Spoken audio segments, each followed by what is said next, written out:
This is actually one of my favourite kinds of quilts to do. Now, it is a very daunting thing to think of making such a big thing as a quilt.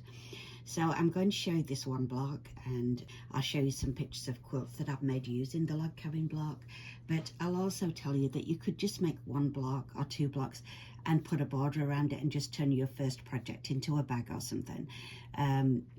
This is just a little practice to get you going, and if you enjoy it and you want to go ahead and make a quilt with it, you know, that's good. The basic things you need for quilting are a sewing machine, rotary cutter, the cutting board, and quite a large ruler. Quilting ruler are the most essential things that you need for quilting to start you off with.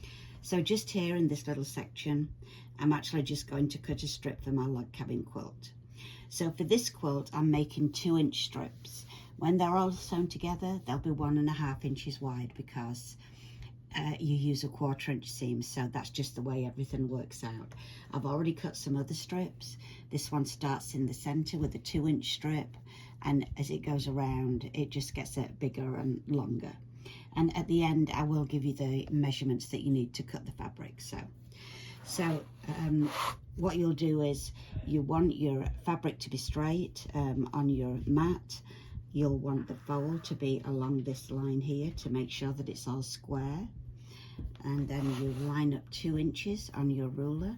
Sometimes people put some tape along there if they're repeatedly cutting 2 inches to make sure that they remember which line they're cutting on. And then what you do, open your cutter, keeping your hands well out of the way, and just slice it off. And when you put this down, always put the blade in. It's really easy to cut yourself on this. Once you've done that, move that out of the way. Turn this to the side, and you're just going to cut the actual length that you want. And in this case, it's 8 inches. So I'm going to measure 8 inches here. And you want to try and be as accurate with your cutting as possible. You really want the cutting measurements to be right, because every slight little thing you do off alters what you're doing at the end. The other things you'll need for quilting are some pins.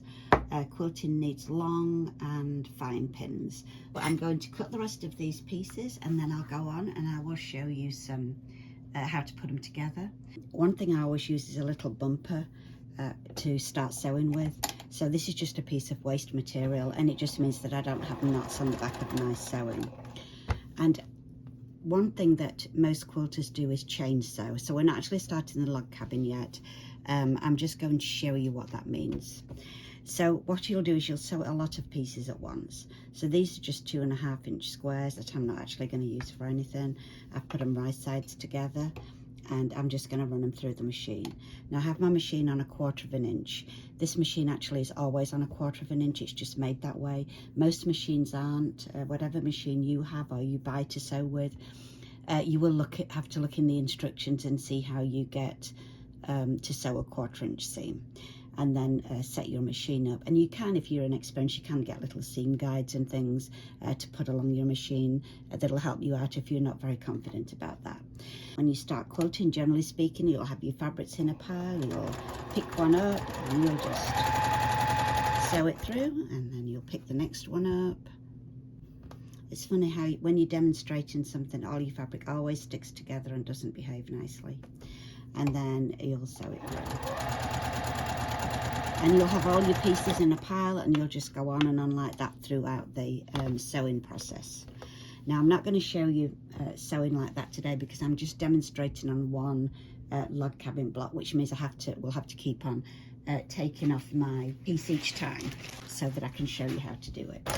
Just cut that with my foot pedal and just cut those apart. The next thing would be you would iron them open, and they'd be ready to sew in the next step. You'll always sew 2 whites together, a white, then a white, then a blue, then a blue. And you'll always sew a small white, then a larger white, then the smaller blue, and then the larger blue. I have my 2 2-inch squares there. I'm going to sew them together.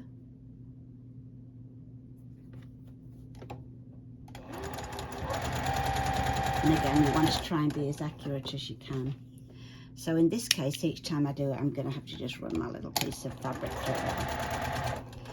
and then you're going to press that open. The usual rule in any quilting is to quilt it to the dark side, but really you just have to use your judgment. That may not always work out. There's my first piece on. The next piece I'm going to put on is my bigger white. Okay, I'm just checking that's actually in my view. That's going to go, and when it's this small I don't usually pin actually, but just because I'm demonstrating I will just put a pin in there.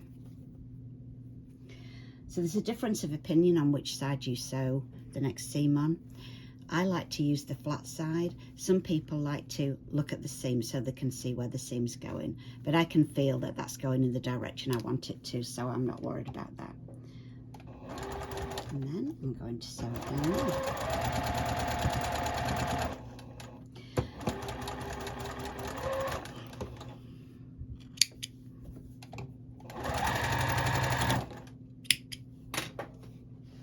So this is my centre grey, my two whites, so now I'm going to do two blues. So right sides together.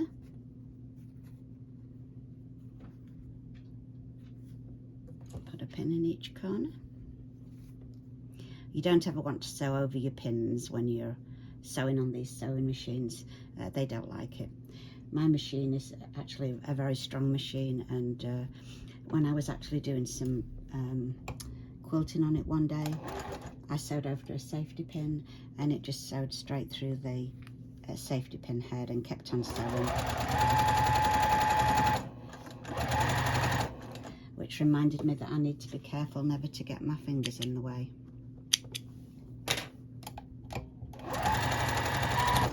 Alright, this is my next blue, which you can see is a little bit bigger than this one, and it goes down that side. So right sides together.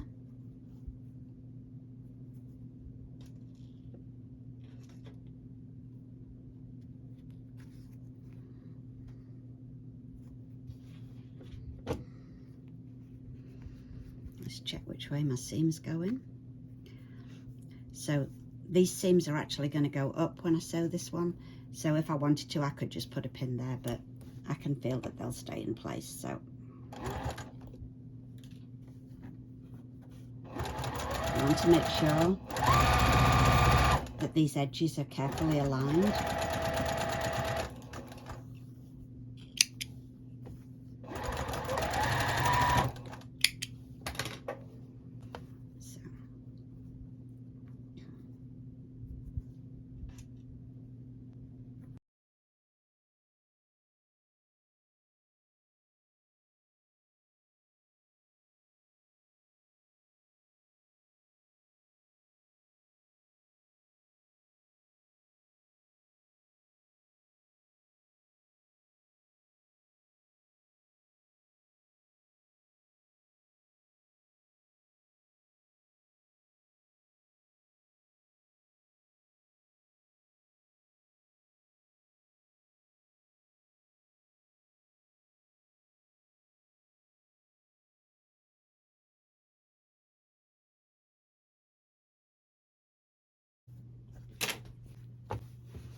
So I'm about to put the last strip on here,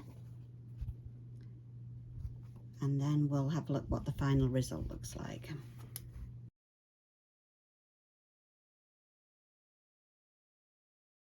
I think that you can see there. Is that all in the picture? Now I'm going to put it under my sewing machine a little bit where you can see a bit better. So I know the foot's kind of partly covering that, but so my grey square's in the middle, and you can see how it just follows the same pattern. When you turn it, you just always turn it the same way around, that way. That would just keep going in a, you know, a clockwise direction or a counterclockwise direction, whichever way you set off to do. If we look on the back, you can see that the seams are all pressed outwards on this one. On quilting, generally speaking, there are exceptions sometimes, you don't open your seams and press them apart. Usually you just fold them together. This makes a lot of quilting styles easier when you come to matching squares together, and it's really the traditional way to do it. So that looks pretty good. Now, the beauty of log cabin is you can make it into lots of patterns. And so, as I say, I will show you some pictures of ones that I've made, and you can see the different things that you can do. You just repeat this block over and over again, either with the same colours or with different colours, depending on what you want to do. And then you'll just sew them together. This is the actual quilt I made from the log cabin block that I just showed you. I especially put a white section in there because I wanted to do some Sashiko on.